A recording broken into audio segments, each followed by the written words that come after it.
Senior doctor ਨੂੰ ਬੁਲਾਓ, ਮਾਨ ਸਾਹਿਬ ਦੀ ਤਬੀਅਤ ਠੀਕ ਨਹੀਂ ਲੱਗਦੀ।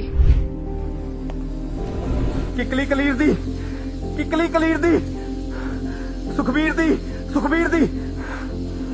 मैं समझ गया दिक्कत किस गल दी हो रही है। ਮਾਨ ਸਾਹਿਬ ਨੂੰ ਬਾਦਲ ਫੋਬੀਆ ਹੋ ਗਿਆ।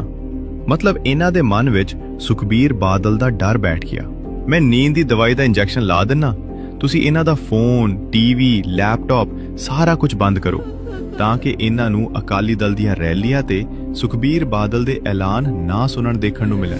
ਨਹੀਂ, ਇਹਨਾਂ ਦੇ ਦਿਮਾਗ ਤੇ ਅਸਰ ਹੋਰ ਵੀ ਗਹਿਰਾ ਹੋ ਸਕਦਾ ਹੈ ਤੇ ਉਸ ਹਾਲਤ ਵਿੱਚ ਸਾਨੂੰ ਬਿਜਲੀਆਂ ਲਾ ਕੇ ਇਲਾਜ ਕਰਨਾ ਪਵੇਗਾ। ਨਾ ਭਾਈ, ਪੱਟ ਦੋ ਕੇਬਲਾ ਕੂਬਲਾ, ਬੰਦ ਕਰ ਦੋ ਫੋਨ ਫਾਨ ਸਾਰੇ।